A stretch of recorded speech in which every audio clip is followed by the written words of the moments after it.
जितने फेसबुक और साथ ही साथ रिकॉर्डेड वीडियो देख रहे हैं व सुन रहे हैं, आप सबका बहुत बहुत स्वागत है। आपके बीच कल हम लाइव आए थे एक जबरदस्त टॉपिक पे, और वो टॉपिक था माउंट हेरमोन। ओके, अगर किसी को पता है कि माउंट हेरमोन पे हम बात कर रहे हैं, और जिसके चलते आज मैंने सोचा कि क्यों ना आपके बीच एक और बार इस विषय पे फेसबुक पे लाइव विथ लाउड वॉइस, क्योंकि कल आवाज़ ठीक नहीं थी। अगर कोई चेक कर सकता है फेसबुक पे, प्लीज़ आप लोग चेक करें आवाज़ अगर ठीक है। और साथ ही साथ जितने रिकॉर्डेड वीडियो पे इस वक्त में देख रहे हैं, आपका भी बहुत बहुत हम वेलकम करते हैं। तो मैं इस वक्त में हूँ मुंबई, और मुंबई का MMB एक ब्रांच जिसको कहते हैं चेंबूर चर्च, मैं यहाँ पर हूँ। और चेंबूर चर्च एक बार जोर से चिल्लाकर हम जिंदा हैं ऐसे इनको बता दीजिए।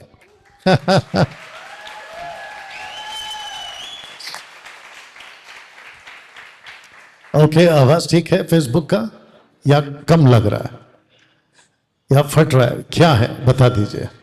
ओके, ताकि उसके हिसाब से हम यहाँ पे सेट करें। गुड। सबसे पहले किसी के पास एक्स्ट्रा बैटरी है, पेंसिल बैटरी अगर है तो इसका चेंज करके बता देना। ओके, चेंबूर चर्च, अगर आप लोग मुझे संडे को सुनते, माफ करना सैटरडे को सुनते हैं, तो आपको पता होगा कि कल ही हमने इसके ऊपर बात किया है। यस। तो आपका हाथ देख सकता हूं कि किस किस ने कल मेरे साथ लाइव आप देखे थे। ओके, काफी कम लोग हैं, तो इसका मतलब ये हुआ कि काफी लोग सैटरडे को आप मेरे साथ नहीं जुड़ते हैं। तो रिक्वेस्ट है कि आप मेरे साथ में सैटरडे टू सैटरडे आप लोग मेरे साथ में जुड़ेंगे, ठीक है ना। और जितने अभी इस वक्त में यहाँ पर मौजूद हैं, आप सबका ध्यान मेरी तरफ, क्योंकि कम से कम 10 बजे तक 2 आवर्स आपके पास में इस वक्त में मैं बात करने जा रहा हूँ। क्या हम तैयार हैं? यस। सबसे पहले अगर आपको दिख रहा होगा कि मसीह समाज में एक ऐसा विषय है जिसको कहते हैं माउंट हेरमोन, उसके ऊपर लोगों ने बहुत कम बात की है। और अगर जिसने की है तो मैं उनको सल्यूट करता हूं, अप्रिशिएट करता हूं कि वे एक अच्छे टॉपिक पे बात करना शुरू किए हैं। साथ ही साथ अगर आपको पता हो, माउंट हेरमोन चैप्टर 6 जिसको कहते हैं उत्पत्ति की पुस्तक, उसके 6वें अध्याय में इसका जो जिक्र है वो आपको मिलता है। अब अगर आप पूछोगे कि माउंट जाइन कहां है, माउंट जाइन कहां है, तो ये पड़ता है आपके इजराइल में।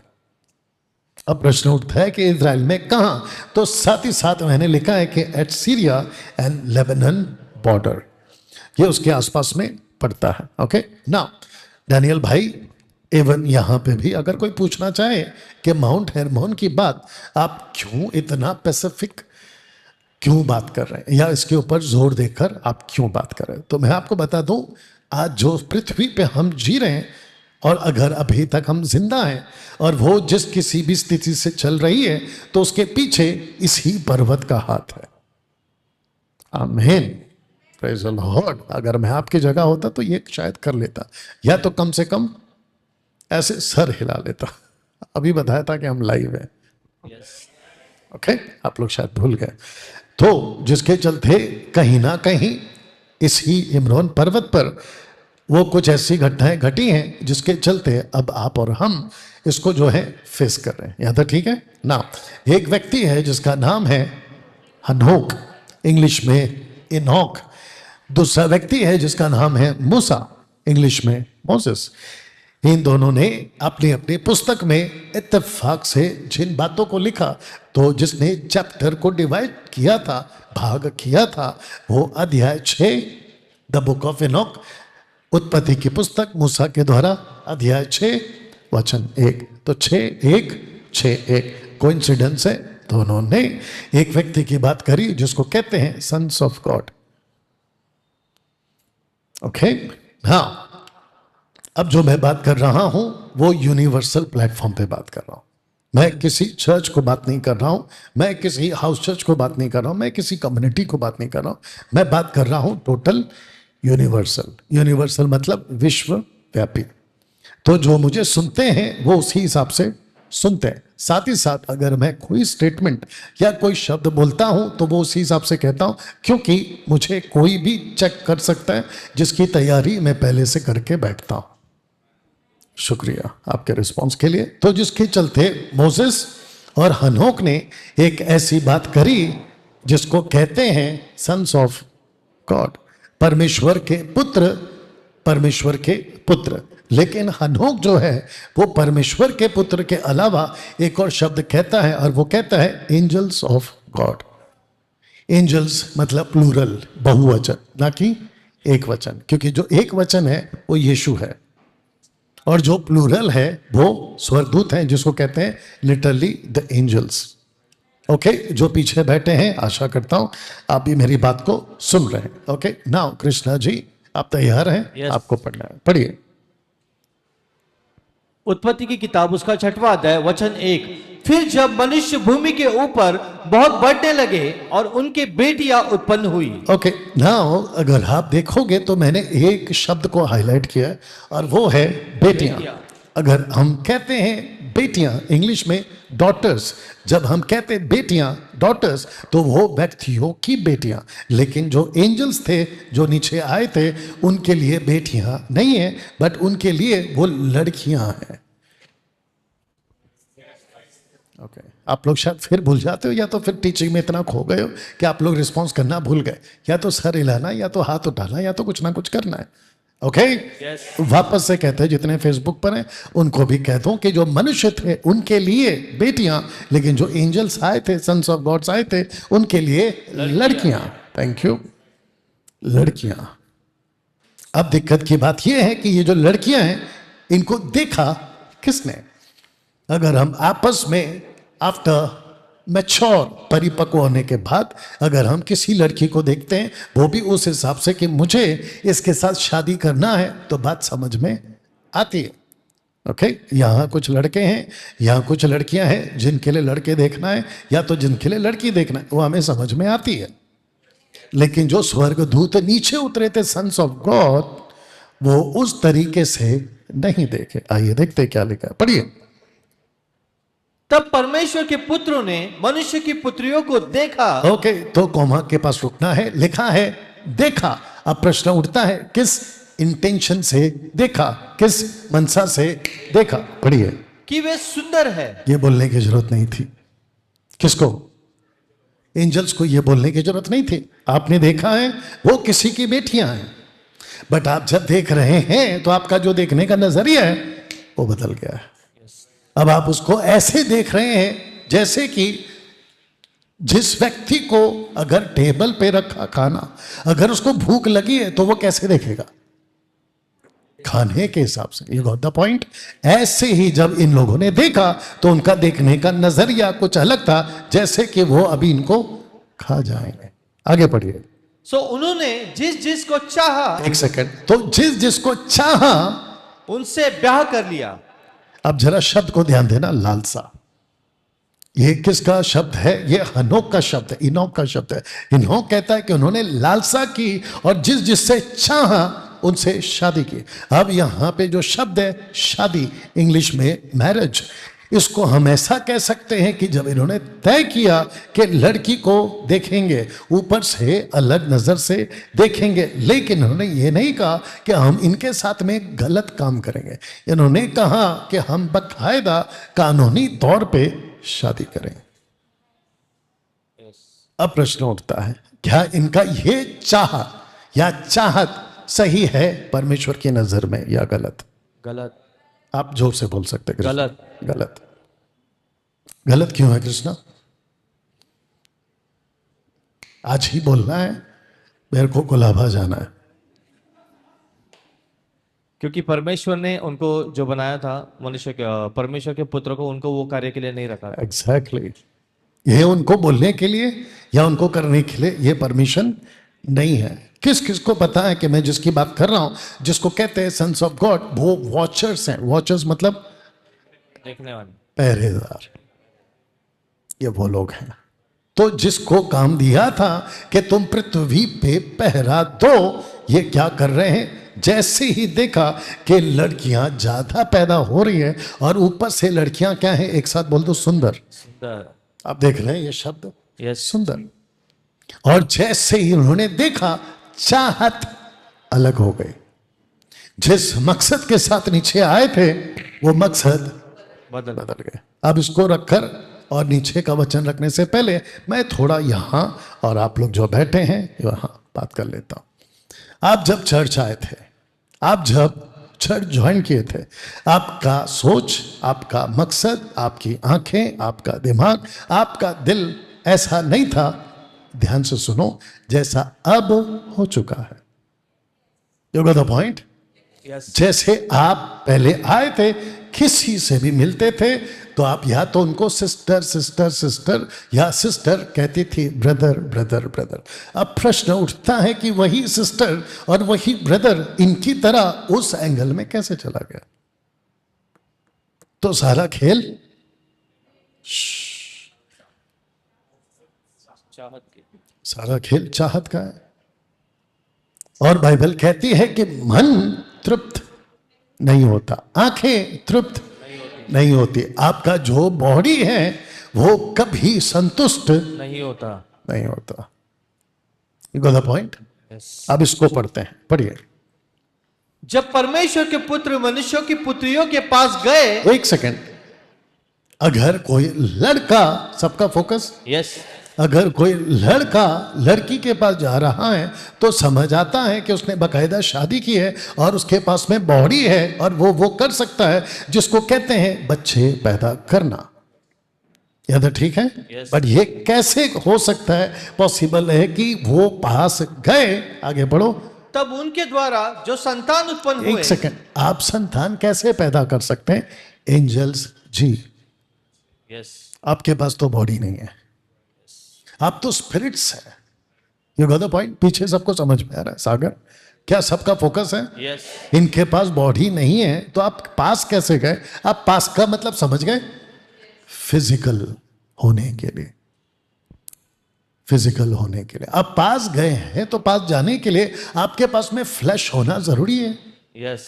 तो कैसे पॉसिबल है कि एंजल्स के पास में बॉडी आ जाती है? तो इसका जो जवाब है मैं आगे आपको जरूर दूंगा जैसे जैसे हम आगे जाएंगे। तो लिखा है कि वो जब पास गए और उन्होंने जो बच्चे पैदा किए जिसको कहते हैं संतान, आगे कंप्लीट करो। वे पुत्र शूरवीर होते थे। ओके, तो लिखा है हिंदी शब्द आपके लिए शूरवीर, लेकिन जब आप इसको इंग्लिश में पढ़ोगे तो शब्द है रिनाउंड। रिनाउंड का मतलब होता है हाईली रिस्पेक्टेड। रिपीट करूं, रिनाउंड का मतलब होता है हाईली रिस्पेक्टेड। मैंने आपको अभी कहा कि मैं जब बात करता हूं तो मैं यूनिवर्स लेवल पे बात करता हूं क्योंकि वहां पे भी लोगों ने इसको समझना और सुनना चाहिए। You got the point? Yes. मैं आपको ये नहीं बता रहा हूं कि मैं कितना ज्ञानी हूं। बात को समझाने के लिए मुझे ये सब टर्म्स यूज करने पड़ते हैं। अब प्रश्न उठता है कि ये इतने हाईली रिस्पेक्टेड क्यों थे? उसके पीछे की वजह एक ही है, क्योंकि ये जो शूरवीर थे, नंबर 1, ये सबसे ज्यादा ताकतवर थे उन दिनों में बाकी इंसानों की तुलना में। नंबर 1। नंबर 2, ये ऐसे अलौकिक थे दिखने में, कार्य करने में। साथ ही साथ अगर ऐसा कोई बड़ा पहाड़, पौलुस कहता है कि अगर मैं प्रेम ना रखूं, पहाड़ों को हटा दूं लेकिन प्रेम ना रखूं, तो उसने पहाड़ का जिक्र किया। अब पता चल रहा है कि उसने पहाड़ का जिक्र इसलिए क्योंकि बाइबल में किसी ने पहाड़ नहीं हटाया। तो पौलुस कहता है कि जो उस वक्त में जाइंट्स होते थे, आप विकिपीडिया चेक करो, पता चलेगा कि अभी भी इजिप्ट में ऐसे ऐसे पत्थर हैं जिसको दुनिया का कोई क्रेन नहीं उठा पाएगा। वो पत्थर को सरकाने की कोशिश की लेकिन कितने ही क्या कहते टन्स का वो जो वजन है उसको नहीं हटा पा रहे। लेकिन ये जो दाना होते थे ऐसे उठा के रख देते थे।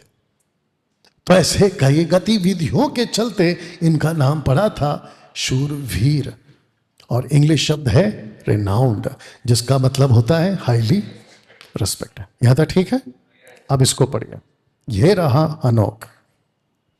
और ऐसा हुआ कि जब मनुष्य की संतान बहुत बढ़ गई, तब उन दिनों में उनके, बस, तो उनके क्या हुए? पढ़ते हैं। सुंदर बेटियां उत्पन्न हुई।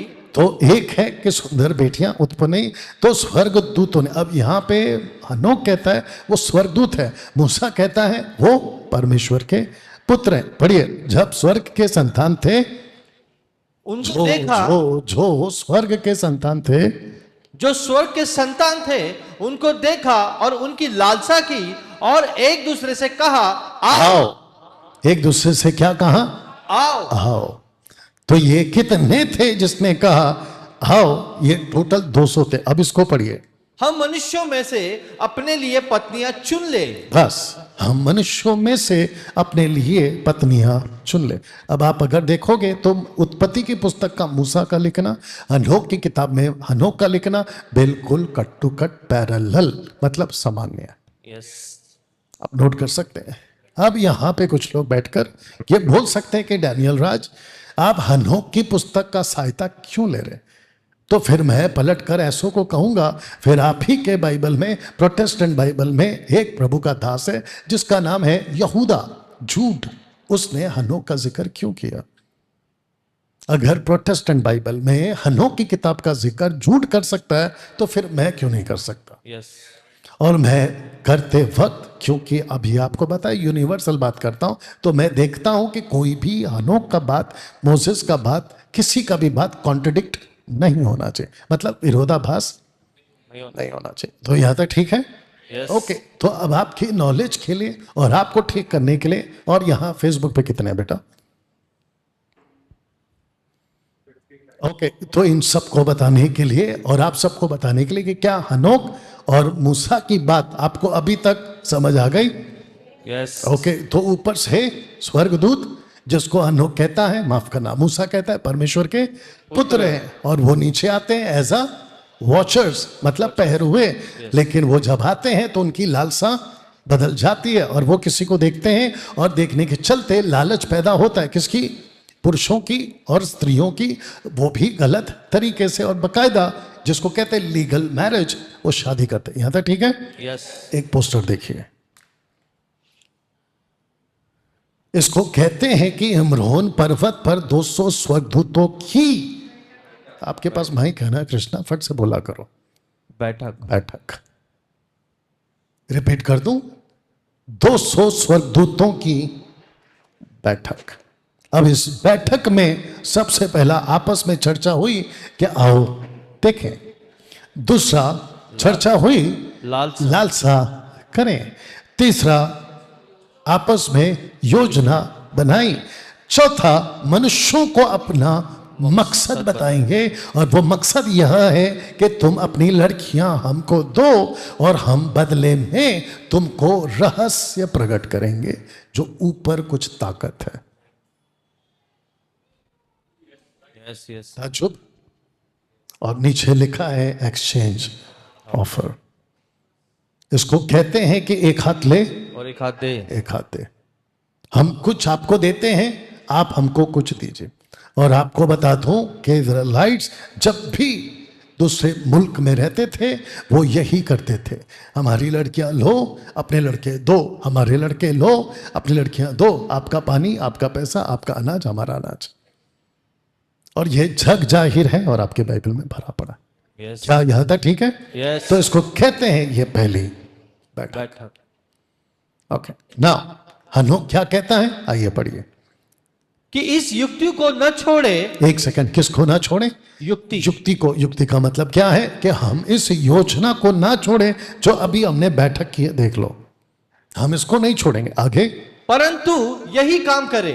यही काम करे। दूसरा, फिर उन सब ने एक साथ शपथ खाई और उस पर परस्पर दोष लगाकर अपने आप को बांध लिया। ओके, तो इनको पता था कि जो हम योजना कर रहे हैं ये परमेश्वर की नजर में गलत है, लेकिन इनकी जो लालसा थी, सबका फोकस, यस, इनकी जो लालसा थी वो इतनी पीक पे थी या इतनी चरम सीमा पे थी कि इनको परमेश्वर का डर हल्का लगा।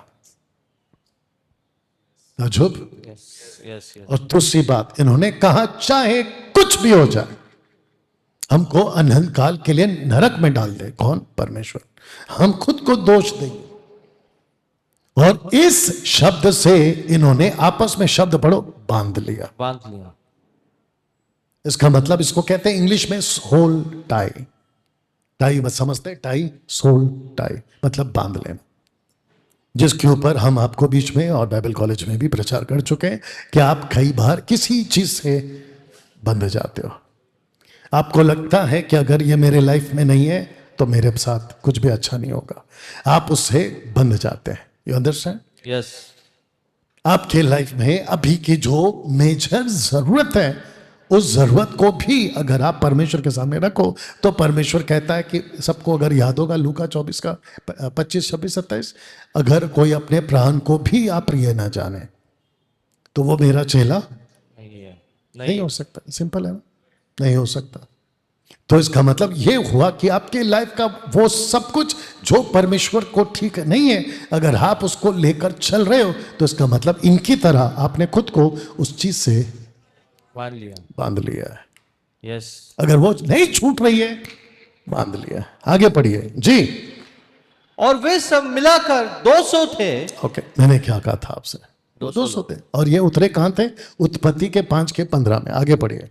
जो जेरेड के दिनों में हेर्मोन पर्वत के शिखर पर उतरे, और उन्होंने इसे हेर्मोन पर्वत कहा क्योंकि उन्होंने शपथ खाई थी।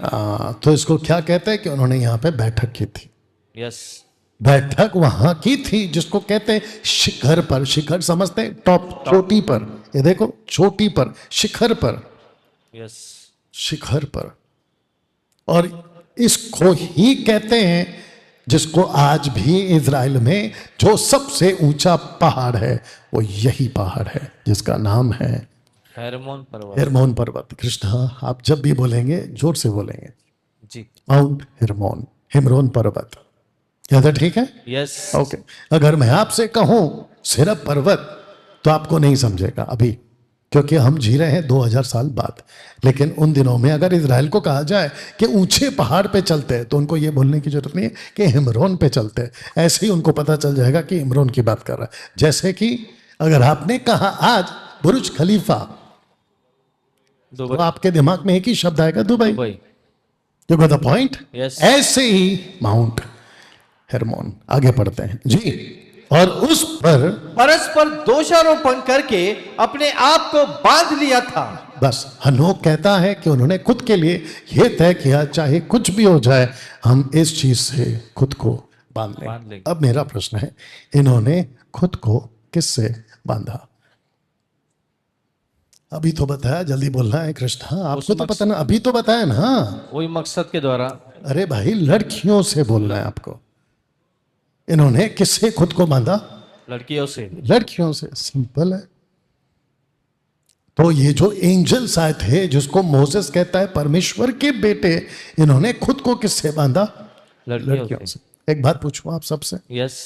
इनका लड़कियों के साथ खुद को बांध लेना, अभी अगला पोस्टर रखूंगा, लेकिन आज की तारीख में कोई अगर लड़की से खुद को बांध लेता है तो उसके पीछे का मकसद क्या है? सिर्फ तेरे पास माइक है कृष्णा, कितनी बार याद दिलाऊं? माइक में बोलते सबके बिहाफ में, सिर्फ एक ही मकसद के साथ। नहीं, आजकल शादी भी चला गया, आजकल शादी तक चला गया है। आजकल चल रहा है लिविंग रिलेशनशिप में कॉन्सेप्ट चल रहा है। चाहत। एक ही शब्द है, वो है जिसको कहते हैं कि टेबल पे अगर खाना दिखा उसको भूख लगी है। ऐसे अगर आज की तारीख में कोई पुरुष, कोई लड़का अगर लड़की को देखता है तो एक ही चाहत है, और वो है उसके शरीर की। ये बात सही है? यस। ओके। थोड़ा सा बाहर की दुनिया में बैठे बैठे एक पिक्चर बनाओ कि अभी 800 करोड़ में से 99.9 पॉपुलेशन अभी किसकी चाह रख रहा है? अभी राइट नाउ उसी की। यस। ओके। दूसरा हेल्प कर देता हूं, जितने भी बॉलीवुड, हॉलीवुड, टॉलीवुड की जो मूवीज बनती है उनका जो सेंटर बेस है, यानी कि मुद्दा क्या है? लड़का लड़की, क्या कहते हैं उसको, लव स्टोरी, या फिर लव एंगल, या तो फिर कुछ तो फैमिली एंगल। You understand? वो छोड़िए, स्कूल जाने वाला 8 साल का लड़का, 8 साल की लड़की जैसे स्कूल में एंटर होती है वो 2 से 3-5 साल तक बच्चे अच्छे रहते हैं, जैसे मैंने पिछली बार भी बोला था। यस। लेकिन जैसे ही वो बच्चे 8, 9, 10 पहुंचते हैं, उनके दिमाग में ऐसी बातें डालता कौन है? पिछली बार बोला था, उसका स्कूल का भीड़, यानी कि उसका कलीग, दोस्त। और वही लड़का जब कॉलेज पहुंचता है तो उसको के दिमाग में कौन डालता है कि तुझे गर्लफ्रेंड चाहिए, तुझे बॉयफ्रेंड चाहिए? कौन डालता है? वही दोस्त। कॉलेज का भीड़, यानी कि उसका दोस्त। ऐसे ही जब वो ऑफिस पहुंचता है तो कौन डालता है? वहां का भीड़। अब सब कुछ छोड़ के जब आप चर्च पहुंचते हैं तो चर्च में भी आपको ऐसे लोग मिलेंगे जो आपको इस तरह से करवाते हैं। यस और नो? यस। बताइए। और ये सब कुछ कहां से शुरू हुआ? माउंट हेर्मोन से ना। अब आपको बताता हूं कि शादी क्यों की, शादी क्यों की। रेडी? यस। पोस्टर देख लीजिए। मिस्टीरियस जाइंट, और जाइंट्स भी बोल सकते प्लूरल में। इन स्वर्गदूतों को पता था कि अगर हमको बच्चे पैदा करने हैं तो हमको एक औरत चाहिए ही। ये मकसद था इन सन्स ऑफ गॉड का, क्योंकि इनको पता था कि हम बच्चे पैदा नहीं कर सकते। किस किस को पता है कि स्वर्ग में लड़कियां, औरतें, वुमेन नहीं है? वहां एक ही जेंडर है, और वो जेंडर है मेल का। यस। परमेश्वर पिता मेल है, परमेश्वर पुत्र मेल है, पवित्र आत्मा, मेल और जितने एंजल्स हैं मेल है। वो भी मेल हैं। और जितने आप और हम मर के जाते हैं, हम इस बॉडी के साथ नहीं जाते। पौलुस कहता है कि हम दूसरे शरीर के साथ जाते हैं, वो चाहे पुरुष हो या औरत हो, लड़का हो या लड़की हो, या फिर थर्ड जेंडर, सबके पास एक अलौकिक शरीर है, और वो शरीर भी मेल है। मेल है। ऊपर कोई औरत नहीं है। तो फिर माता यरूशलेम का क्या करें, जो कहते हैं कि ऊपर एक माता है? अब आप सोच के देखिए कि जिस दिन उनको ताता मिलेगा, इनका तो ताता हो जाएगा। आप समझ रहे हैं? Yes, hallelujah. अब जैसे इन्होंने कहा कि हमको जो बच्चा मिलेगा, और वो भी ऐसा राक्षस की तरह, तो वो इसी औरत के पेट से मिलेगा। ओके। यहां पे जितनी महिलाएं हैं जिसने अपने जीवन में कम से कम एक बच्चा पैदा किया है, वो मेरा साथ देंगे और बात को समझेंगे। और जो लड़कियां यहां बैठी हैं जिसने अभी तक बच्चे को जन्म नहीं दिया, आज नहीं तो कल आप जरूर देंगे। ये बात सही है? आप खुद के पेट को मट्टी के साथ कंपेयर करो। किसके साथ? मट्टी, डस्ट के साथ कंपेयर करो। Dust, dust. ओके। आज का फोटो देखा होगा उस फार्म हाउस का। यस। तो लगभग काम चल रहा है। तो आज बात कर रहे थे कि प्लांट्स कब डालेंगे वहां पे। तो बोला एक बार सेट होने दो, फिर आपको जैसा पेड़ चाहिए वैसा डालेंगे, ऐसे डाल दो। तो मेरा क्वेश्चन ये है कि अगर लड़की, माफ करना, अगर औरत, वो भी शादी के बाद, अगर उसका पेड़ पेट है, तो उसके अंदर जैसा बीज गिरेगा वैसा ही बच्चा आएगा। यस। आपके जमीन पे जैसा बीज बोओगे वैसा फल आएगा, वैसा ही फल आएगा। अगर आपने चीकू बोया है तो चीकू आएगा, एप्पल बोया है, एप्पल आएगा, आम बोया है, आम आएगा, संतरा, अंगूर, कलिंगर, जो बोलो।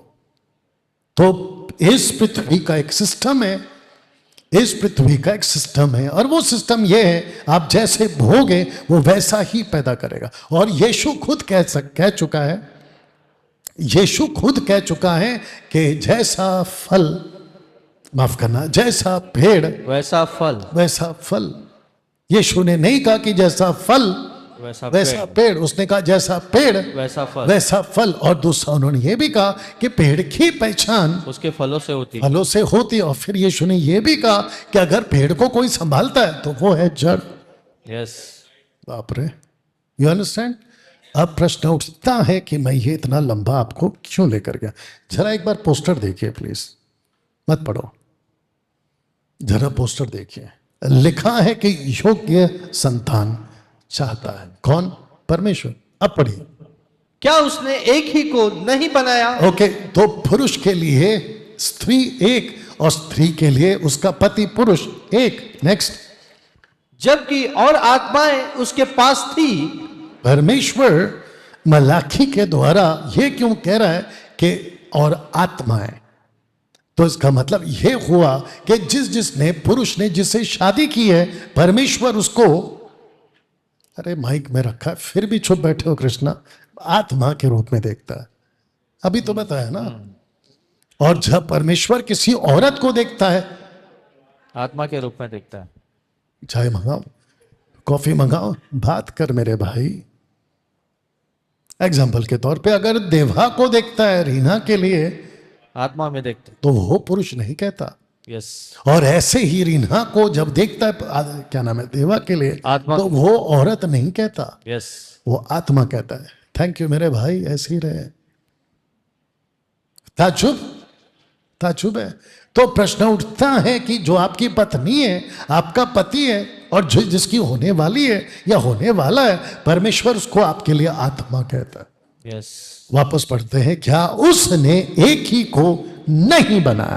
कहता है जबकि और आत्माएं, प्लूरल, जबकि और आत्माएं उसके पास थी। रुको, उसके पास थी। तो इसको ऐसा कह सकते हैं कि एग्जाम्पल के तौर पे देवा के लिए रीना के अलावा परमेश्वर के पास में और लड़कियां, औरतें थी, लेकिन उस परमेश्वर ने तय किया कि इसको मैं एक ही दूंगा, और वो है आत्मा के तौर पे रीना। यस, और रीना के लिए एक ही आत्मा है देवा के रूप में। यस, कितने लोग समझ रहे हैं?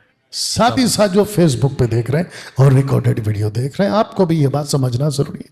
परमेश्वर पति पत्नी को ऐसे देखता है। अब पढ़ते हैं आगे का पाठ, पढ़िए। और एक ही को क्यों बनाया? एक ही को क्यों बनाया? Question mark. तो उसका जवाब भी यही पर है, पढ़िए। इसीलिए कि वह परमेश्वर के योग्य संतान चाहता है। तो उसने एक पति को इसीलिए बनाया ताकि, कहा है तुम्हारा बच्चा, ताकि जो बच्चा पैदा हो, आगे बोल दो, वो योग्य, वो दानव पैदा ना हो, वो राक्षस पैदा ना हो, वो ऐसा बच्चा पैदा ना हो जिसको कहते हैं कि जो माँ बाप सिखाना चाहते हैं या परमेश्वर माँ बाप से अपेक्षा करता है, वो बच्चा ना सीखे। नीति वचन मत पढ़ना, नीति वचन 22 का 4 या 6 में लिखा है कि बच्चों को शिक्षा उसी मार्ग की दो जिसमें उसको चलना है, ताकि बुढ़ापे तक उसको याद रखे। बोला है कि नहीं बोला? यस। तो इसका मतलब परमेश्वर पति पत्नी को आपस में इसलिए देखना चाहता है, और वो भी योग्य तरीके से, सही तरीके से, ताकि जब वो आपस में मिले तो जो जमीन पे बीज गिरेगा, आगे समझ गए आप, वो बच्चा योग्य होना चाहिए। Yes, yes. अगर आप यहां पे देखोगे ये योग्य है, मेरे भाई अभी बोला तेरे को, माइक तेरे पास है, सबके बिहाफ में जवाब दे दे। जी, वापस पूछ रहा हूं, क्या ये योग्य है? नहीं। कहां था फिर? क्या ये योग्य है? यस, ये योग्य है। अब आपको बताते हैं कि इन्होंने शादी क्यों की। फोटो देख लो। एकमात्र जरिया दानव पैदा, और जो दानव पैदा होते थे वो 450 फीट के होते थे, 450 फीट। अगर मैं इसका नापूं तो ये शायद 12 का होगा या 15 का होगा, जोर से 15। अब इसके ऊपर आप डालो 450 फीट का बच्चा पैदा करना है, तो हमको ऐसा बीज लेना होगा और इस कोक में ऐसा बच्चा डालना होगा। तो जब मैं आर्टिकल पढ़ रहा था तो लिखा है कि जब औरतें प्रेग्नेंट होकर बच्चों को जन्म देती थी, पैदा करते करते औरतें मर जाती थी, जैसे रेचल बेंजामिन को पैदा करते करते मर गए बाइबल में, याकूब की फर्स्ट वाइफ। हालांकि फर्स्ट कौन थी? लिया, जिसको उससे शादी करना था, उस रंग में बात कर रहा हूं। कभी सोचा था ये सब कुछ आपके बाइबल में?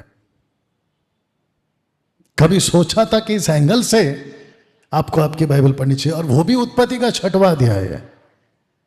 कैसा लग रहा है अभी तक? अद्भुत। अब प्रश्न उठता है कि इन्होंने किसको पैदा किया? तो आप कहोगे दानव। अब मैं आपको परिचय करा देता हूं, जिसको कहते हैं बिफोर फ्लड और इसको कहते हैं आफ्टर फ्लड। यस। तो जो बिफोर फ्लड है उसको कहते हैं इंग्लिश में, माफ करना, हिब्रू में नेफिलम।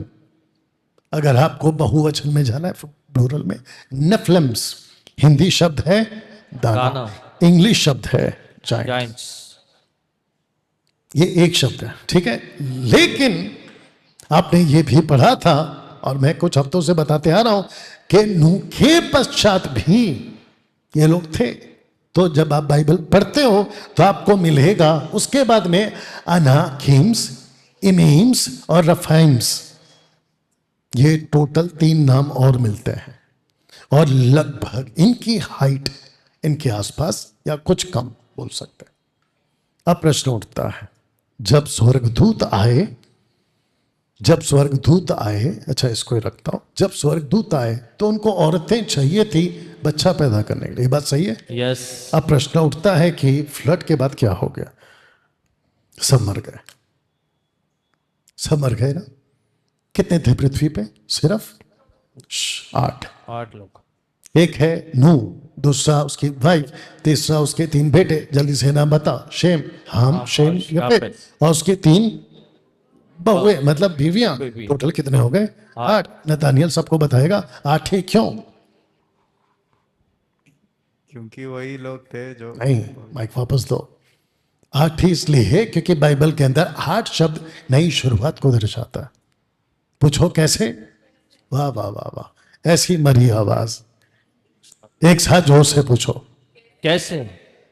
खतना, 8वें दिन उसकी नई शुरुआत। यस। यीशु जिंदा हुआ ऑन 8th डे।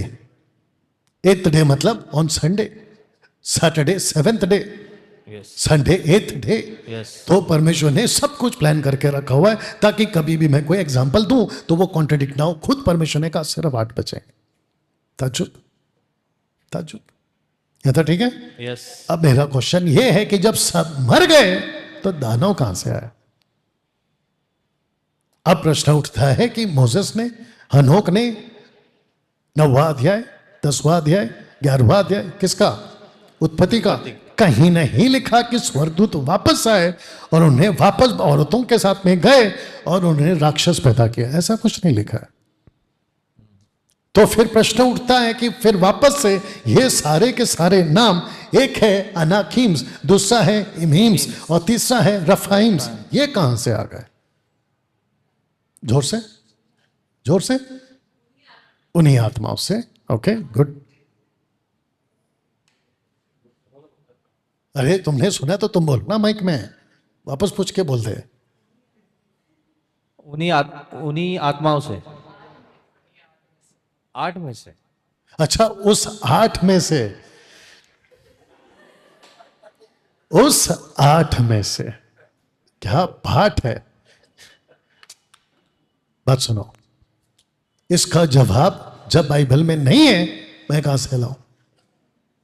लेकिन हमको ये तो पता है, इब्रानियों 13:2, 1 कुरिन्थियों 11 अध्याय वचन अगर आप पढ़ोगे, अगर मैं गलत है 7-8 में, तो लिखता है कि औरत जब शादी कर चुके तो सर पे दुपट्टा डाले, किसकी वजह से? स्वर्गदूत की वजह से। प्रश्न उठता है कि यह कौन सा स्वर्गदूत है जो कुंवारियों को ढूंढ रहे हैं? अब आप सोच के देखिए। दूसरा पौलुस कहता है इब्रानियों 2:15 का, माफ करना 13:2 में कहता है कि पहुनाई करना नहीं छोड़ना, हॉस्पिटैलिटी करना नहीं छोड़ना, क्योंकि क्या जाने कितनों के तुमने जब सेवा की तो वो स्वर्गदूत थे। बाप रे। और फिर लूसीफर के साथ जो नीचे गिरे, वो कहता है 2 कुरिन्थियों 11 अध्याय वचन 14-15 में लिखा है कि कितनी दुष्ट आत्माओं ने अपोस्तलों का रूप ले लिया, अपोस्तल्स। तो इन कुछ बातों को रखकर ये समझ में या समझा जा सकता है कि तब यानी कि आफ्टर द फ्लड भी ऐसा कुछ हुआ होगा जिसके चलते वापस से ये 3 टाइप के लोग वापस आए। यस। क्या था? ठीक है, ओके। अब आपके बीच में कुछ चीज रखता हूं तो पढ़िए इसको। हम किधर जाए? क्वेश्चन किसने कहा? 12 लोगों ने। ये 12 कौन थे? जासूस। कहां गए थे? कनान में। कितने दिन तक? 40 दिन तक। जब लौट कर आए तो कहते हैं, और याद रखो ये मूसा कह रहा है, मूसा कहता है कि तुमको तुम्हारा पास्ट याद दिलाता हूं, तुमने कहा था कि हम किधर जाएं। नेक्स्ट, हमारे भाइयों ने यह कह के हमारे मन को कच्चा कर दिया है कि वहां के लोग हमसे बड़े और लंबे हैं और वहां के नगर बड़े बड़े हैं और उनकी शहरपना आकाश से बातें करती है और हमने वहां अनागवंशियों को भी देखा है। तो कैसी टावर्स हैं, कैसी शहरपना है, आकाश से बातें करते हैं, हाइट कितनी है, लंबी लंबी है, वहां के लोग कैसे लंबे लंबे बड़े बड़े। तो कहता है कि हम वहां नहीं जा सकते, हमारा मन कच्चा हो गया उनको देखकर। यह तो ठीक है। तो फिर प्रश्न उठता है कि कुछ बातें आपकी बाइबल में लिखी नहीं गई है, लेकिन ऐसी ऐसी बातें लिखी गई है कि मन करता है कि मूसा को जिंदा करके उसको पूछ ले कि भाई पूरा बताकर मर जाता तो क्या होता। नहीं, ये सुनो, यस यस, हमको अंधेरे में रखे चले गए, हमको पता नहीं चल रहा है कि वो ऐसा क्यों, ये ऐसा क्यों, अलाना क्यों, फलाना क्यों। जो पीछे है क्या सब ठीक है? क्या आप लोगों को बात समझ में आ रही है? अब आप सोच के देखिए कि इस तरह का घटना आपकी पृथ्वी पर हुआ है। और आपको और एक बता देता हूं कि मोसेस के बाद का जो लीडर था जिसका नाम था जोशुआ, वो इन्हीं से लड़ा। अगर आपको हाइट दिख रहा होगा, जोशुआ अनाक वंशियों से लड़ा। जोशुआ के जो बाकी ट्राइब्स थे वो इनके बीच में लड़े। ये रहते कहां थे ये तक बताया है। कहां पर? आपके जोशुआ का 15 का 17 में, कि वो जंगलों में रहा करते थे। क्या था? ठीक है। तब जाकर कहा कि उनके जंगलों के जो बड़े बड़े पेड़ हैं उनको काटो ताकि वो ना बसे, तुम बच सको। अब पता चलता है कि एक व्यक्ति, अभी रखूंगा, पता चलता है कि एक व्यक्ति उसकी जो जिसको कहते हैं ना बेड, इतना बड़ा था, अगर आपको दिख रहा होगा। और ये कहा लिखा है डिटरनॉमी चैप्टर 3 वर्स 11 में। अब इसको पढ़िए जी जल्दी से। मैंने उनके सामने से एमोरियों को नाश किया था, जिनकी लंबाई देवदारों की सी और जिनका बल बाज वृक्षों का सा था। तो भी अब रुक जाओ, था। तो इसको कहते हैं कि उनकी लंबाई देवदारों की, उनका बल कैसा है? भांज वृक्षों की तरह, जिसको आपने अभी थोड़ी देर पहले इस पुस्त में ऐसा वाला, इनकी ताकतें ऐसी थी। बट आमोस की पुस्तक में कुछ ऐसी बातें आई जो मुझे यह बताने के लिए मजबूर कर गई कि ऊपर से उसके फल और नीचे से उसकी जड़। नाश की। तो ऊपर से फल और नीचे से जड़, मतलब ऊपर से एंजल जो आते थे औरतों के साथ, जो नीचे है उसको जड़ का है, जहां से पनपते हैं, दोनों को पढ़ो, नाश किया। तो इसका मतलब आमोस के दिनों में नेफिलिम्स का बनना बंद हो गया, रफाइम्स का बनना बंद हो गया, इमीम्स का बनना बंद हो गया। मदद करो नथानियल, तीसरा नाम क्या था? रफाइम्स का बनना बंद हो गया। You understand? अब प्रश्न उठता है कि जीसस ने क्या कहा था, सुनते हैं। तो यीशु कहते हैं कि जैसे नूह के दिन वैसे ही मेरे दिन। तो नूह के दिन मैंने 2 बार लिखा, पढ़िए। जैसे नूह के दिन थे वैसा ही मनुष्य के पुत्र का आना भी होगा। अब यहां पे दिक्कत आ गई। तो जो नूह के दिन में हुआ था, आगे बोल दो, आपके पास माइक है, वो रिपीट होगा। यस, अगर रिपीट होगा वो जो सब कुछ होता था नूह के दिनों में, तो इसका मतलब ये हुआ कि नेफिलिम्स भी रिपीट होंगे। हमको बस स्टेशन पे, सड़क पे, पहाड़ों पे हमको बड़े बड़े राक्षस, शायद ऐसा लगता है आपको, जो कि अभी मैं क्लियर करूंगा, नहीं तो ये लोग परेशान हो जाएंगे। Yes, you understand? यस। तो ऐसा कुछ रिपीट होगा क्या? अगर आपके दिमाग में है तो मैं इसका खुलासा करने जा रहा हूं। क्या हम तैयार हैं? यस। ओके। मैं जब भी आता हूं तो एक चीज की अपेक्षा करता हूं कि जो मैं खाना बना के लाता हूं, अगर मैं टेबल पे रखा हूं, अगर आप उसको चाहत से नहीं खाओगे और मैं आपका मुंह देखूं कि सड़ा हुआ मुंह करके बैठ के खाओ, तो खिलाएगा कौन? तो वापस कह रहा हूं कि मैंने आपके लिए जवाब रखा है, मैं इसको बता सकता हूं। यस। हाँ, तो जरा लुक ऐसे दो, एक बार दिखा सकते हो कि हम है कहाँ, पता तो चले इनको। ऐसा उठा के बता दे, आज ही बताना, डंबल्स नहीं उठाना तेरे को। हाँ जी, आप जरा हाथ कर दीजिए ऐसे। क्या बात। जी हाँ, मैं इनके बीच में हूं।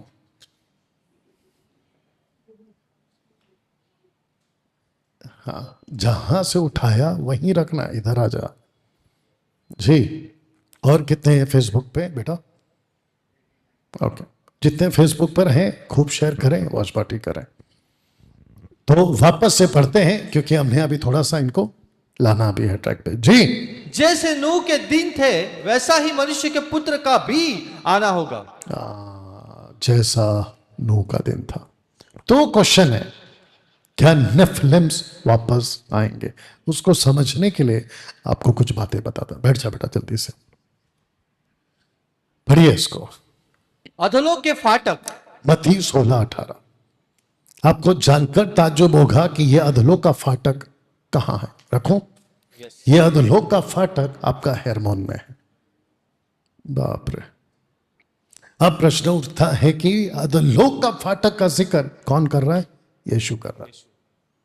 अब मेरा दूसरा सवाल, जो नेफिलिम्स पैदा किए एंजल्स, वो अभी कहां है? बाइबल कॉलेज वाले बताएंगे। टाटरस में। टाटरस में क्या करके रखा है उनको? कैद करके रखा। उनको बांध के रखा, कैद करके रखा। कब तक के लिए? जब तक का न्याय ना हो जाए। यस। अब प्रश्न उठता है कि अधोलोक का फाटक यहां पे क्या कर रहा है? जिसको अगर आपको समझना है कि कोई गेट होता है जहां से कोई चीज लेता है।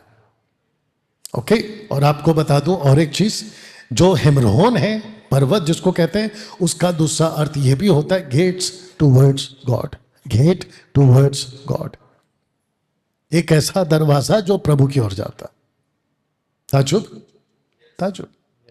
अभी मैं रखूंगा तो क्लियर हो जाएगा कि यीशु का जो रूपांतरण हुआ था वो भी इसी पहाड़ पे।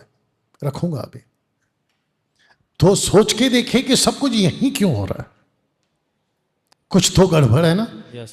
या अधोलोक के फाटक इस पे प्रबल नहीं होंगे। वो इसलिए कहा क्योंकि जितनी भी ताकतें हिमरोन पर्वत पर उतरी थी, जो आज भी पृथ्वी को बिगाड़ रही है, वहां पे जो छूट गए एंजल्स अभी भी जिंदा है। यस।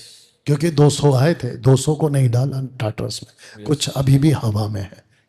और पौलुस यही कहता है कि हमारी लड़ाई उन्हीं के साथ है। यस। तो इसका मतलब यह हुआ कि वी हैव 2 एनिमीज और 2 ग्रुप्स ऑफ एनिमीज। हमारे पास में 2 ग्रुप हैं, 2 दल। एक है लूसीफर का और एक है इनका जो इमरोन में उतरे थे। यस। हम दोनों से सामना कर रहे। You understand? अब प्रश्न उठता है कि इस पहाड़ को साथ ही साथ क्या कहते हैं? इसको कहते हैं कॉस्मिक माउंट। कॉस्मिक का मतलब होता है एक अलौकिक पर्वत के पृथ्वी के लोग मध्य आकाश की ताकतों के साथ में रिश्ता बनाते हैं, और यहां के लोग वहां की ताकत को हासिल करके वहां पे जो ताकत चलती है पृथ्वी पे चलाएंगे। उसको कहते हैं कॉस्मिक माउंट। ये आपको पता था? नहीं। ये आपको हासिल करना है। और जितने यहां पे देखेंगे जब भी ये आपको जानना है। अब आ गया कि यीशु का रूपांतरण किस पर्वत पर हुआ था। ट्रांसफिगरेशन, इसको पढ़िए। उसका रूपांतर हुआ। अगर कोई पूछेगा कि यीशु मसीह का रूपांतरण इसी पहाड़ पे हुआ, आपके पास प्रूफ क्या है? नीचे पढ़ो। जब वे पहाड़ से उतर रहे थे। तो पहाड़ पे कहां चढ़े? 16वें अध्याय में। यीशु का रूपांतरण कहां हुआ? 17:2 में। यीशु सब कुछ बात करके नीचे कहां उतरे? 17:9 में। और उतरते उतरते उन्होंने क्या कहा पता है? आगे पढ़ लेना घर जाकर, या आप लोग भी देख लेना। यीशु ने कहा कि जो तुमने पहाड़ पे देखा है, मेरे मरने तक किसी को नहीं बताना। किसी को नहीं बताना। ऐसा क्यों?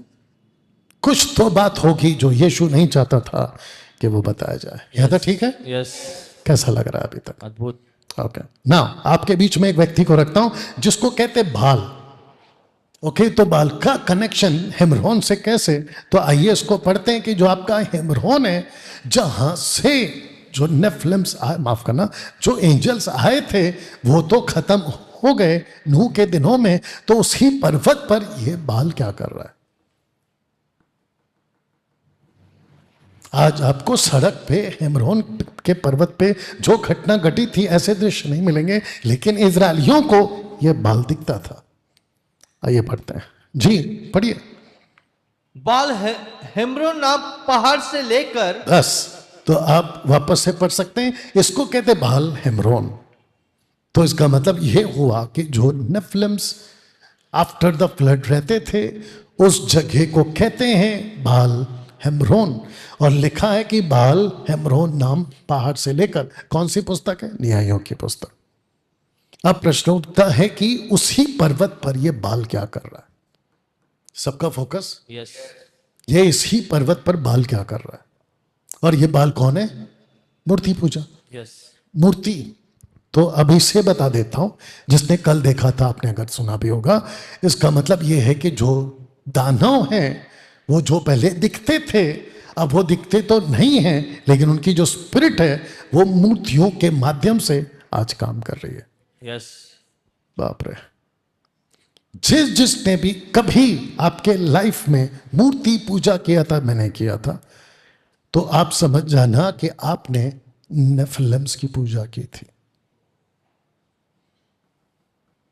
ताजुब, आई नो। अब प्रश्न उठता है कि बाल और जज़ेबेल, बेटा स्पेलिंग ठीक है ना? तो आपको मैंने कल बोला था ना चेंज करने के लिए।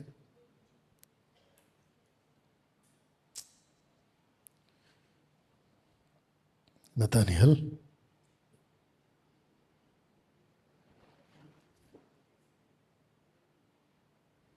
अभी देखो टाइम वेस्ट, और ऐसा मेरे को हर जगह करना पड़ेगा। अब पता चल रहा है टाइम वेस्ट कितना हो रहा है। वापस बोलो। हाँ, JE,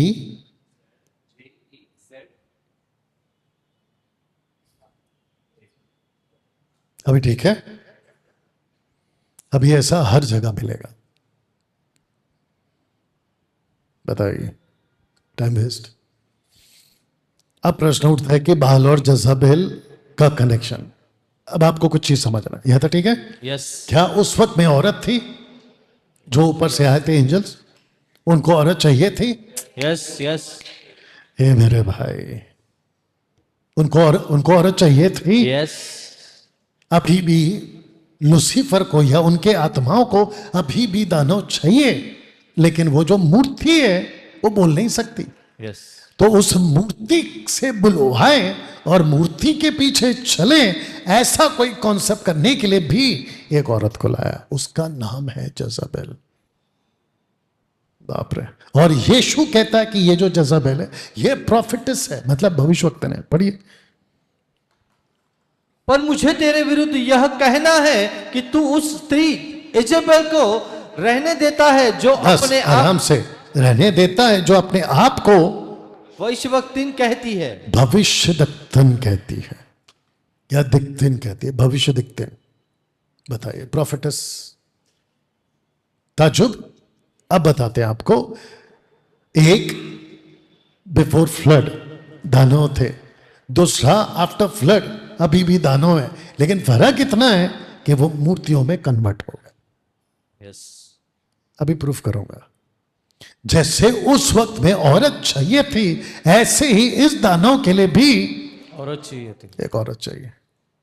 ताज्जुब की बात है, पता नहीं बाकी लोग कैसे रिएक्ट करेंगे। ताज्जुब की बात है, आज भी जितनी दुष्ट आत्माएं हैं 90% औरतों को ही क्यों पकड़ती है। मेरी मिनिस्ट्री में मैंने इतने दुष्ट आत्मा निकाले हैं, ताज्जुब की बात है, इतने दुष्ट आत्मा निकाले कि चप्पलों के ढेर पे खड़ा रह के दुष्ट आत्मा निकाला है मैंने। इतनी दुष्ट आत्माएं और औरतों के चप्पल 90% या फिर जो भी है औरतों के ऊपर। ऐसा क्यों? मूर्ति पूजा का कनेक्शन छोर से है, औरत से। आप बाहर चले जाओ, सबसे ज्यादा मूर्तियों के आगे आपको कौन मिल जाएगा? औरत। औरत। भेड़ के चक्कर अभी भी औरत। सुबह सुबह देख लो आप, हाथ में लोटा पोटा पता नहीं क्या क्या। यस और नो, सबका फोकस है। You understand? कुछ तो गड़बड़ है औरतों के साथ। आज पूरी की पूरी दुनिया निकली कहां से? औरत से। औरत से। आदम ने अपनी वाइफ का जो नाम रखा है ना, ईव, ईव का मतलब ही आदि माता। आप देख लो जाके बाइबल में, याद है? ठीक है। यस। यीशु कहता है कि इस औरत ने जो खुद को भविष्यद्वक्तन कहती है, इसने दो काम करा है। किससे? मेरे लोगों से। लिखा है कि एक व्यभिचार और दूसरा मूर्तों के आगे बलिदान खाने को एक सेकंड वापस बोलो, मूर्त के आगे, मूर्तों के आगे। एक ही सेंटेंस है, बलिदान। वही बोलना था आपको, मूर्तों के आगे बलिदान बलिदान खाने को सिखलाकर सिखाए। तो ऐसा क्या है कि तुमको बलिदान खाने को सीखना है? ऐसा क्यों?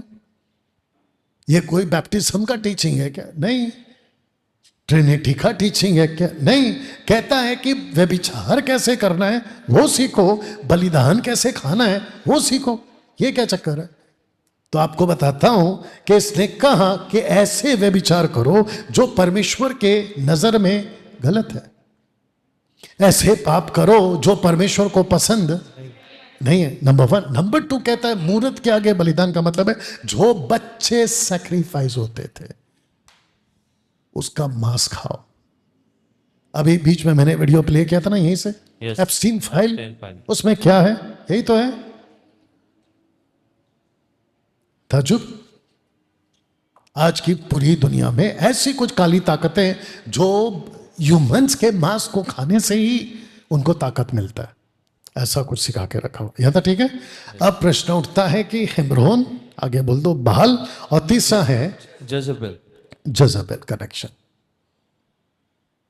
ये क्यों? आइए पढ़ते हैं अगर आप तैयार हैं। सिदोनियों के राजा एतबाल की बेटी। एक सेकंड, किसकी बेटी? एतबाल। बाल। हम किसकी बात कर रहे हैं? बाल। बाल। तो जो इसका पुजारी है जिसका नाम है जजेबेल का बाप, वो इसका पुजारी है, उसने खुद का नाम रखा है बाल। आगे बढ़ो। एतबाल की बेटी एजबेल को ब्याह कर। एक सेकंड, इसमें भी बाल, ये है एतबाल और ये है एजबेल, क्योंकि फीमेल है ना इसलिए बेल। अब आप सोच के देखिए कि आज भी सबका फोकस, यस, जो बच्चे पैदा होते हैं वो उनकी मूर्तियों के आसपास में ही नाम रखते हैं। Yes, yes. ताजुब, लड़का हुआ तो किसी मूर्ति के आसपास उसका नाम, लड़की हुई तो किसी मूर्ति के आसपास उसका नाम। वो मूर्तियों से कनेक्ट करके ही रखते हैं, जैसे यहां आपको दिख रहा है। यहां तक ठीक है? Yes. ओके, आगे बढ़ो, कंप्लीट करो।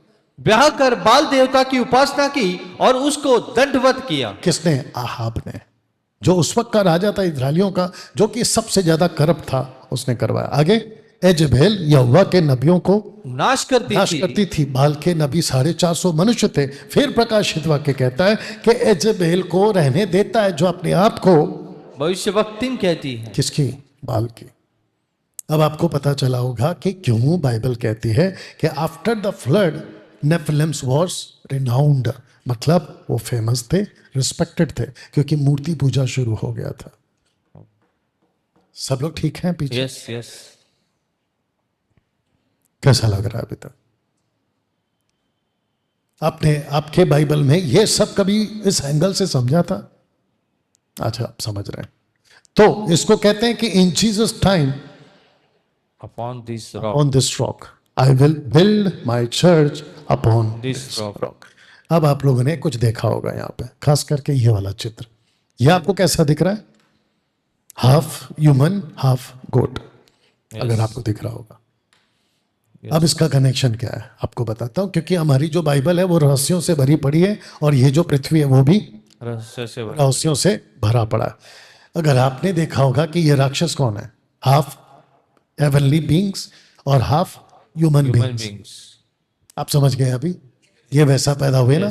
लेकिन ये किसके इससे हुआ? ये इनकी वजह से हुआ, क्योंकि ये जानवरों के साथ में लिखा है कि अनोख कहता है कि इन्होंने जानवरों को डिफाइल किया, मतलब नाश किया। अब किस एंगल से नाश किया पता नहीं, लेकिन ये पैदा हो गया, या फिर ये दिखाई दिया, ये भी बोल सकता है। और ये कहाँ है, क्या है, थोड़ी देर में रखूंगा। तो जीसस ने कहा, ये वाला जीसस ने कहा गया, ओके, जीसस ने कहा अपॉन दिस रॉक, ओके, ये वाला upon this rock I will build my church. आइए उसको समझते हैं। तो एक है हेरोन रॉक और दूसरा है जीसस हिमसेल्फ इज रॉक। क्या ये बात बाइबल में है? आइए पढ़ते हैं, पढ़िए। क्योंकि जैसी हमारी चट्टान है वैसी उनकी चट्टान नहीं है। तो यहाँ पे कितने टाइप के चट्टान है? दो। कमान बात करो। यस। यहाँ पे कितने टाइप के चट्टान है? दो। तो एक है प्रभु यीशु चट्टान और दूसरा है किसी और की चट्टान, क्योंकि लिखा है कि हमारी चट्टान उनकी चट्टान जैसी नहीं है। इसको पढ़िए। मुझे छोड़ कोई चट्टान नहीं, मैं किसी और को नहीं जानता। मैं किसी और को नहीं जानता। तो इसका मतलब यह हुआ कि जीसस ने खुद को चट्टान क्यों कहा? ताज्जुब है ना? जीसस ने खुद को चट्टान क्यों कहा? क्योंकि चट्टान मतलब पत्थर। पत्थर, कम ऑन, चट्टान मतलब पत्थर। आइडल्स किसके बनते हैं? पत्थर के। और आपको बड़े बड़े चट्टानों में से अगर निकालना है आइडल्स, किसको तोड़ोगे? चट्टान को। निकलेगा क्या? पत्थर। पत्थर। आई बात समझ में? यस। तो इसका मतलब ये हुआ, जीसस ने कहा, पढ़ो इसको, ठोकरों के कारण संसार पर हाय। वापस पढ़िए, ठोकरों के कारण संसार पर हाय। वापस पढ़िए इसको। ठोकरों के कारण संसार पर हाय। सबको बताओ, इनको भी बताओ, इनको भी बताओ, संसार लिखा है कि इजराइल लिखा है? संसार। बात किसकी हो रही है? इजराइल के। इजराइल के। इमरान पर्वत कहाँ है? इजराइल इजराइल में। में। ठोकर कौन खा रहे? इजराइल के इजराइल लोग। में। यीशु चट्टान बनकर कहां पर आया? रॉक बनकर इजराइल इजराइल में। में। लेकिन यहां संसार क्यों लिखा है? क्योंकि ये पत्थर फैलेगा पूरे संसार में। पूरे संसार में। ताजुब है ना? अब आपको बताते हैं कि ये पत्थर कौन है। क्या अब मूर्तियां दानव है। पढ़िए। तू मुझे छोड़ दूसरों को ईश्वर करके न मानना। यहां पत्थर है। सबको पूछ रहा हूं, आप भी बोल सकते यहां पत्थर है? यस। नहीं है। यहां लिखा है यहां सिर्फ ईश्वर है। वापस पढ़ो। तू मुझे छोड़ दूसरों को ईश्वर करके न मानना। तो वापस पूछ रहा हूं, यहां पत्थर है? यहां पे पत्थर नहीं है, यहां पे ईश्वर है,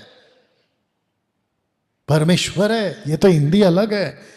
हालांकि ओरिजिनल पढ़ोगे, यावे यूड है वाव है, मुझे छोड़ दूसरा कोई ईश्वर नहीं है, तू मुझे छोड़ दूसरों को ईश्वर करके ना मानना। ये है 10 आज्ञा में से पहली आज्ञा। दूसरी आज्ञा क्या है? पत्थर। कभी पढ़ा था? दूसरी आज्ञा है पत्थर। पढ़ो। तू अपने लिए कोई मूर्ति खोद कर। आराम से। तू अपने लिए कोई मूर्ति खोद कर न बनाना। वापस पढ़। तू अपने लिए कोई मूर्ति खोद कर न बनाना। ठहराव के साथ पढ़ सकता है। अभी मैं पढ़ता। तू अपने लिए कोई मूर्ति खोद कर ना बनाना। मूर्ति, मूर्ति पत्थर है कि नहीं है? यस। अब आया पत्थर। यस। ताज्जुब की बात। 10 आज्ञा में से पहली आज्ञा, ऊपर से परमेश्वर की इतनी जिज्ञासा, इतनी क्यूरियोसिटी, क्या बोलते हैं, इतनी तड़प है कि खुद अपना हाथ पत्थर पे लाता है। यानी कि 2 टैबलेट्स पे लाता है, पत्थर पे लाता है, अपने हाथ से पहला कमांडमेंट लिखता है कि मुझे छोड़ कोई दूसरा ईश्वर। इसका मतलब दूसरा ईश्वर है। बोला करना जल्दी से, है। लाउड बोल, चाय पिलाऊंगा। है। दूसरा ईश्वर है। आपको जानकर ताज्जुब होगी कि परमेश्वर को पता था कि कोई दूसरी ईश्वर है मेरे अलावा, और वो रहती है मूर्तियों में। यस। बाप रे। आपको अभी से बता देता हूं, आगे तो आप सीखोगे ही, जब तक समझ आ रहा है या आ रहा है। पूरी बाइबल परमेश्वर का एक ही वार्निंग है, मूर्ति पूजा नहीं करना, मूर्ति पूजा नहीं करना, मूर्ति पूजा नहीं। इतना स्ट्रिक्ट क्यों? ताज्जुब है। यस। कैसा लग रहा है जो पीछे वाले? मैं जब इसको बना रहा था या सेट कर रहा था, तो मैं खुद को बाकी 800 करोड़ की आबादी में से जब मैं खुद को अलग कर रहा था, तो मैं कह रहा था कि परमेश्वर शुक्र है कि मेरी आंख खुल गई। ऐसे आप सीखते वक्त में आपके अंदर अगर ये आवाज आ रही है कि भाई बच गए, यस। यस। यू अंडरस्टैंड, बच गए। हेमंत को माइक दो। जब आप गाड़ी चलाते हो, अभी तो अगले हफ्ते खूब चलाओगे, ठीक है ना, अगर मैं सही सलामत नहीं आया, इसके मम्मी को पकड़ना, इसकी बहन को पकड़ना, और जितना मेरे पे बनता सब वसूल कर लेना। और अगर ये भी बच के आया तो इससे वसूल, मतलब ये बच के आया तो इससे वसूल करना।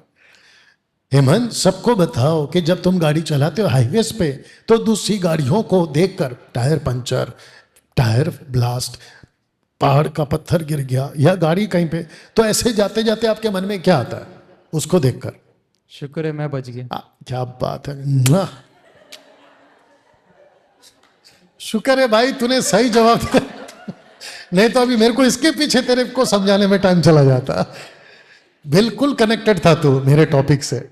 शुक्र है भाई। ये सबके साथ होता है जितने गाड़ियां चलाते हैं। यस। यस। आजकल तो तू भी चला रहा होगा। Yes. You understand? Anyway, congratulations. Thank you. एक बार भी दिया नहीं, वो बात अलग है। अच्छा हो गया मेरे साथ में। ऐसा होता है कि नहीं होता? जल्दी निकलो भाई, निकलो निकलो निकलो। You understand? और जाते जाते हम ये सोचते रहते हैं, और ऊपर से जिसको भी मानते हैं, जो भी मानते हैं, उसको थैंक यू देते बैठते हैं। यस और नो? और अगर हम प्रभु के लोग हैं तो फिर प्रभु को धन्यवाद। ऐसे ही जब मैं इसको सेट करा था, मैं बोला बाप रे, सबसे पहले हम मूर्तियों से अलग हो गए। एक परमेश्वर को ताली बजाकर धन्यवाद। बस बस बस।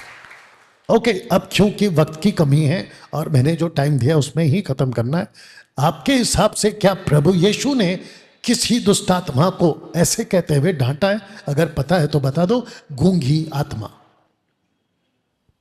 ऐसे डांटा है बाइबल में? बोलो जोर से। डांटा है ना? तो तू इतना धीरे क्यों बोल रही है? और ऊपर से शब्द है डांटा है। जी हाँ, डांटा है। गूंगी आत्मा, बहरी आत्मा। क्या पौलुस ने कहा है कि गूंगी मूर्ति के पीछे तुम चलते थे? यस। पहला कुरिन्थियों 12:3। गूंगी मूर्तियां कैसे बात कर सकती हैं? वो छोड़िए, बाइबल खुद कहते हैं, भजन संहिता 115 1 से पढ़ो, लिखा है कि उनके मुंह हैं, बोलते नहीं, उनको कान है, सुनते नहीं है, उनको ज़बान है, चख नहीं सकते, हाथ है, छू नहीं सकते, पैर है, चल, जैसे वे वैसे उनके बना। अरे तो फिर आपने प्रभु जी ऐसा क्यों कहा गूंगी दुष्ट आत्मा? आपने ऐसा क्यों कहा पौलुस की ये गूंगी मूर्ति है? तो इसका मतलब यह है कि मूर्ति को चलता फिरता करने वाला कोई इवल स्पिरिट है जो मूर्ति में आती है। मूर्तियों से इतनी नफरत क्यों? इस प्लेनेट पे परमेश्वर जो सबसे ज्यादा नफरत करता है मूर्तियों से, वो है मूर्ति पूजा।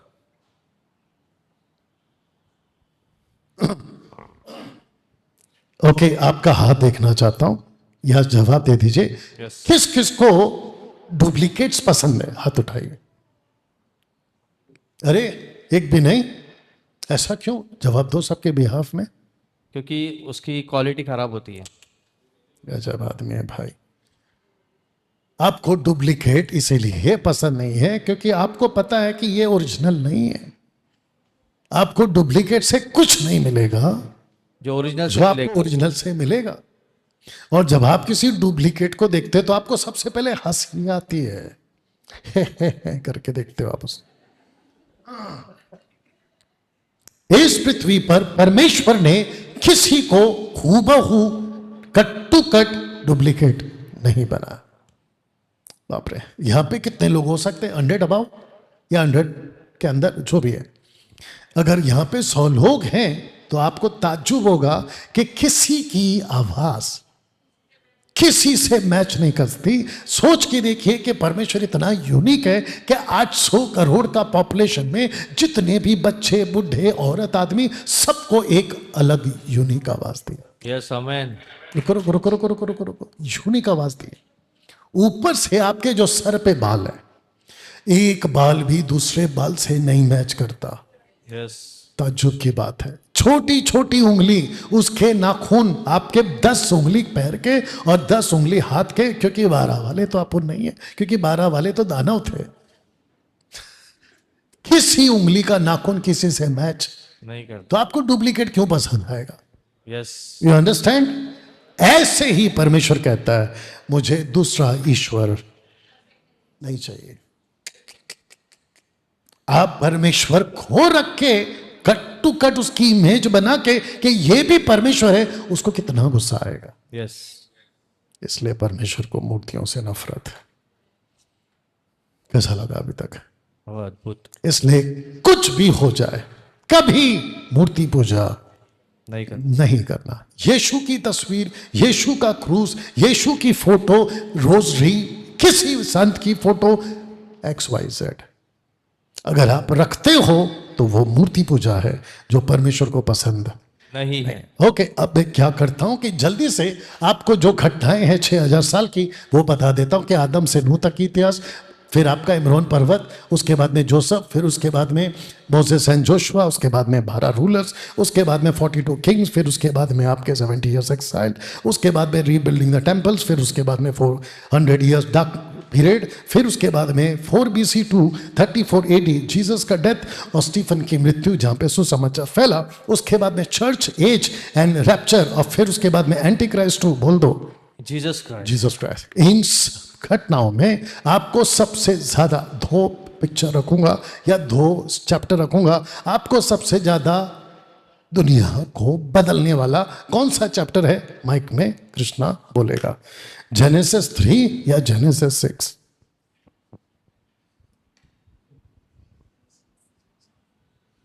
जिसने पूरी दुनिया को बदल दिया, आज भी उसका असर दिख रहा है, वो जेनेसिस चैप्टर 3 है या जेनेसिस चैप्टर 6 है? 6। कृष्णा के मुंह से कॉन्फिडेंस वाला जवाब नहीं आया। मेरे हिसाब से दोनों होने चाहिए। एक बोला मैंने। जेनेसिस 6। एग्जैक्टली। अगर मैं आज ये टीचिंग नहीं देता, तू जो चिक चिक चिक चिक कर रहा है, ये कहां से आता? आप जहां जितने बैठे हैं, मैं खुद को भी गिन रहा हूं। जब हम टीच करते थे तो हमने सबसे ज्यादा हाईलाइट किसको किया? और अगर किसी भी पास्टर को पूछोगे आज भी, तो वो सबसे पहला बोलेगा दुनिया का बेड़ा गर्क हुआ है। वो क्या बोलते हैं उसको, बंटा गुल, क्या बोलते हैं उसको? हाँ, जो भी है वो सब हुआ है चैप्टर 3 से। बट सच्चाई ये है कि परमेश्वर ने कभी नहीं कहा कि मैं मनुष्य को बनाकर पछताता हूं चैप्टर 3 में, बल्कि उसने कहा चैप्टर 6 में। यस। चुप। तो चैप्टर 6 बहुत डेंजर है। तो जिसके चलते आपको बता दूं कि कुछ बातें हैं जो आपको समझनी है। एक है बिफोर सिन, आगे बोल दो कृष्णा। आफ्टर सिन, बाप के पहले, पाप के बाद। Before flood, after After flood. flood। फिर तीसरा है before tower, after tower। Tower. और आपको बता दूं ये टावर मतलब बेबीलोन टावर, Yes। यानी कि मीनार, अगर आपको दिख रहा होगा। तो यहां पे टोटल कितने हैं? 3, जिसके चलते मैंने रखा है कि 3 levels of rebel. Rebel. 3 levels of rebel, यानी कि संघर्ष, विद्रोह, माफ करना, संघर्ष नहीं, विद्रोह, बगावत ऑन अर्थ। तो एक है आपका जेनेसिस चैप्टर 3 जहां पे सरपेंट आया, दूसरा है चैप्टर 6 जहां पे वॉचर्स आए, और तीसरा है जेनेसिस चैप्टर 11 जहां पे आइडल स्टार्ट हो गया, जिसको कहते हैं मूर्ति पूजा। ये आपको पता था? जिसको कहते हैं 3 लेवल्स ऑफ रिबेल, विद्रोह, बगावत। हिमरोन पर्वत पर, हिमरोन पर्वत पर, ठीक है, हिमरोन पर्वत पर, बस छोड़ दो छोड़ दो छोड़ दो। ठीक करने गया था कि बिगाड़ने गया था? बैठ जा। जिसको कहते हैं कि जो जिसको कहते हैं